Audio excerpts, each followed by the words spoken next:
The alarm bells started ringing in 2019. By 2023, the US had confirmed it. Chinese intelligence operating just 90 miles from Florida. It wasn't breaking news, it was actually common knowledge. And it's all happening next to one of the most critical energy corridors in the United States. China needs the Gulf Coast. Bottled up behind island chains, 80% of its energy runs through chokepoints it doesn't control. Gas flows from the Gulf to Europe while China watches, vulnerable, helpless. But that doesn't mean it isn't making moves. Every step brings the Gulf Coast closer to a challenge the US may not see coming. And one location begins to stand out: Cuba. Today, the Gulf Coast makes up nearly 20% of the US economy and handles roughly 30% of all US exports. It's home to some of the country's most important ports: Houston, Tampa, Corpus Christi, New Orleans. These ports aren't just busy, they're growing faster than anywhere else in the US. Houston and Corpus Christi alone move 91% of all the crude oil that goes out of the US. And these numbers aren't a coincidence. The Gulf Coast is an energy goldmine.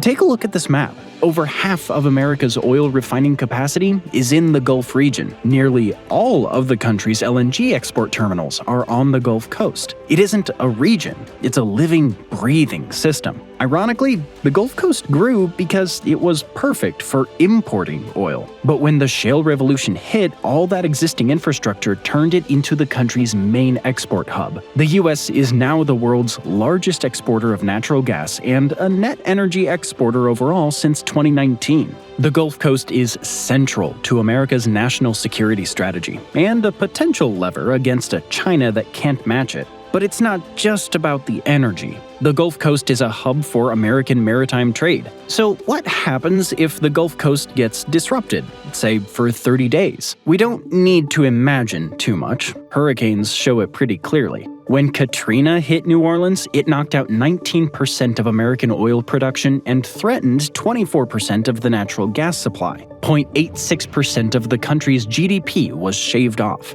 Hurricane Harvey slammed into Houston in 2017. Just 1 week of lost production in Texas and Louisiana cost 0.06% of the US economy. Today, 30 days of disruption would be catastrophic. But the Gulf Coast's importance lies beyond the balance sheet. It's about hard power, too. The US military needs those ports and that energy. The fallout would be obvious. Energy exports stop, prices spike worldwide, military supply chains slow, Europe loses a critical supplier, leverage disappears. This coastline doesn't just power America, it powers the world. And right now, the country that most wants to challenge American power is quietly positioning itself inside it. That's because China imports 70% of its oil and 42% of its natural gas. Much of that passes through chokepoints it doesn't control.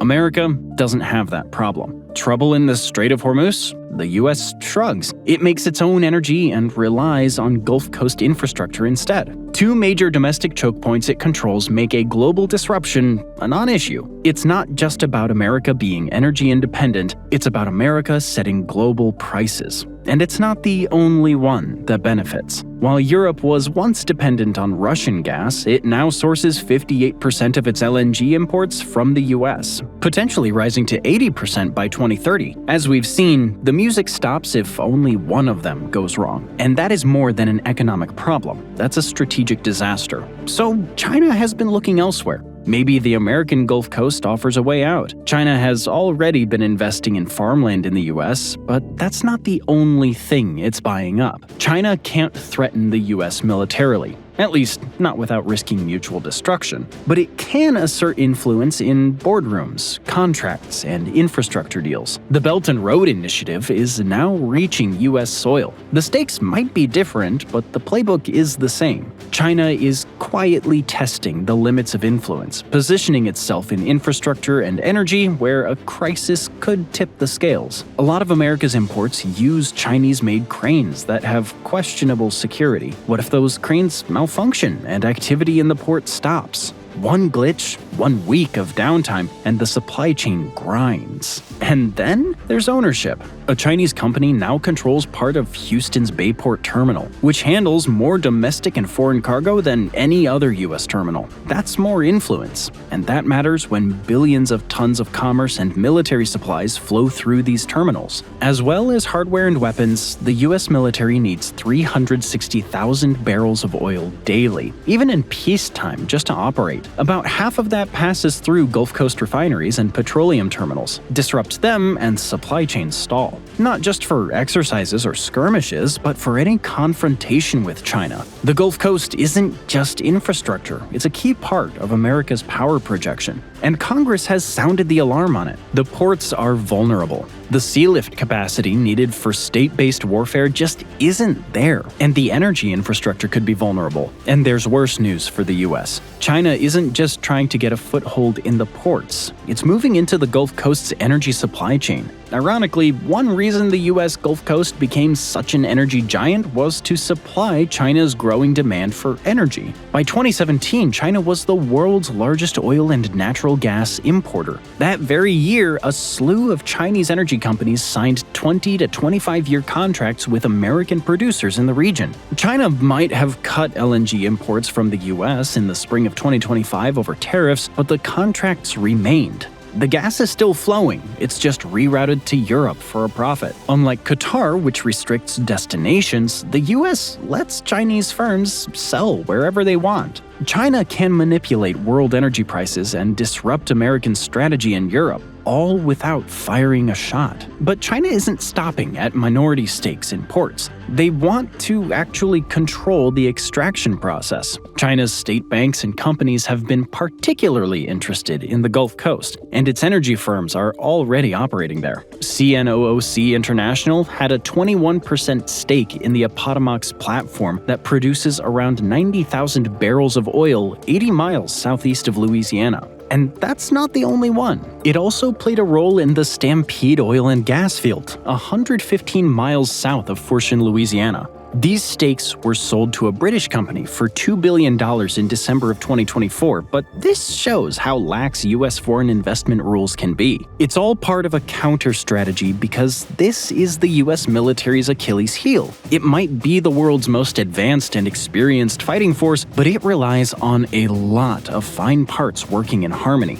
If they don't, the long supply chain gets cut off. Even a limited air operation over Iran becomes a logistical challenge, and against China, that problem multiplies. China's presence in the region and ports provide valuable intelligence. It's a cost-effective strategy to make up for conventional shortcomings. And China's also using its only ally and America's one geographical weakness to try and find a few negotiating chips. China's new base in Cuba wasn't a total surprise to the US intelligence community. Beijing has been active there since 1999, when it set up a spy base at Bejucal, and there are 2 other bases on the island, at Wahai and Calabasar.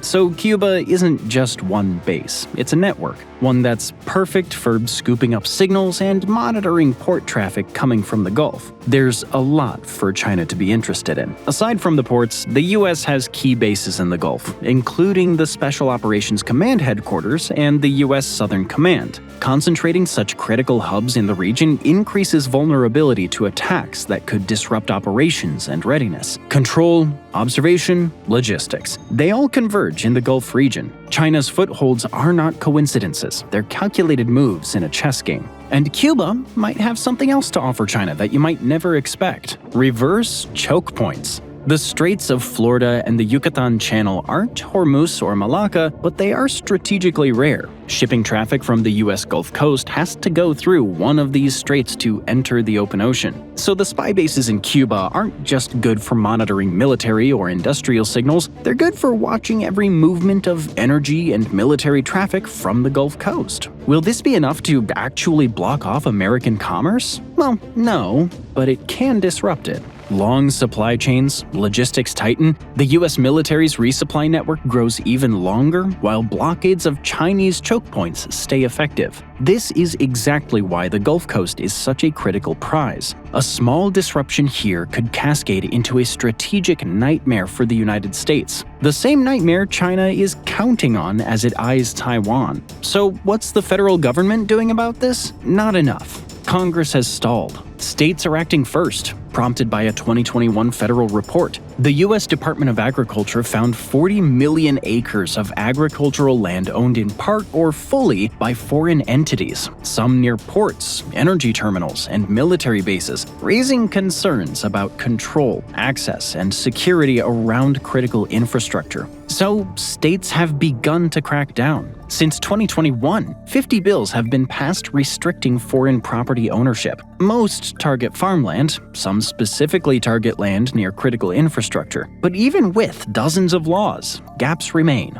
No single framework fully shields the Gulf Coast's energy and port facilities. So, in the absence of law, you have to first prepare for the extremes. Miami is combing through Chinese-made cranes with the Coast Guard, checking cybersecurity and operational integrity. The Coast Guard is training for war with China. A war in the first island chain wouldn't stay there. China would try to degrade America's ability to sustain the war through economic and logistical sabotage. The Coast Guard has mapped potential challenges, including how China's equipment and investments could give it critical inside information. So imagine what happens if ports like Port Arthur in Texas experience operational malfunctions. Cranes fail, loading and unloading halt, resupply slows, ammo and critical cargo start running low. And that's just the start. The offshore drilling platforms in the Gulf start failing. Drills stop responding to user controls. Safety switches don't activate. Operators scramble to work with the manual controls, but some of the platforms start to explode. Meanwhile, the ships in the region start reporting GPS malfunctions. The Coast Guard's biggest fear?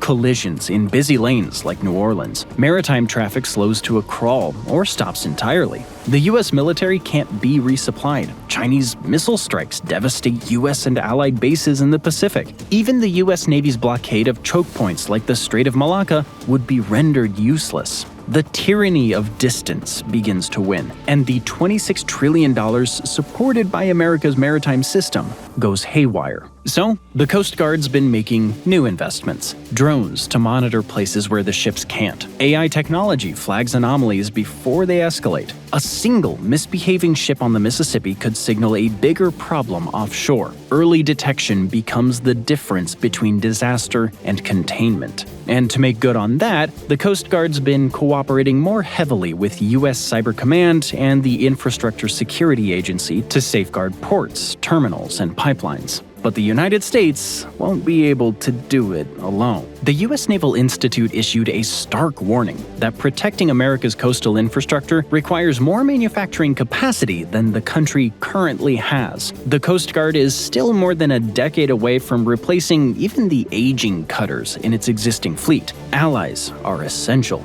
There's a lot to lose for them, too. Europe relies on US LNG after Russian supplies collapse. Meanwhile, Japan currently gets about 9 to 10% of its LNG from the United States. Allied prosperity depends on keeping Gulf Coast traffic moving. And that's why the best defense might be a good offense. 2026 opened to a surprising development. US forces captured Venezuelan President Nicolas Maduro. But the real loser in the operation was probably Cuba. Venezuela was Cuba's most reliable energy supplier, accounting for over 26,000 barrels of oil a day, or 50% of Cuba's total supply deficit in 2025. When the US blocked those shipments in February of 2026, Cuba faced its worst fuel shortage in decades. Bus stops emptied, reduced office hours, families resorting to wood and coal stoves for cooking. Power outages have been almost constant. For the US, this provides a huge bargaining chip.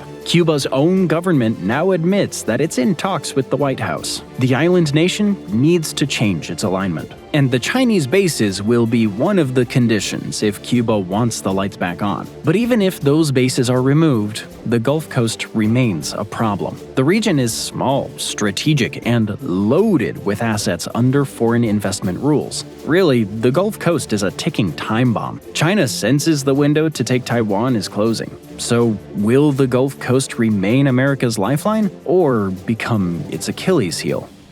Thanks for joining me today. I hope you enjoyed the video, and if you want to see more videos like this, then please consider subscribing and turn on notifications. It really does make a difference. Thanks again, and I'll see you next time on MatPack.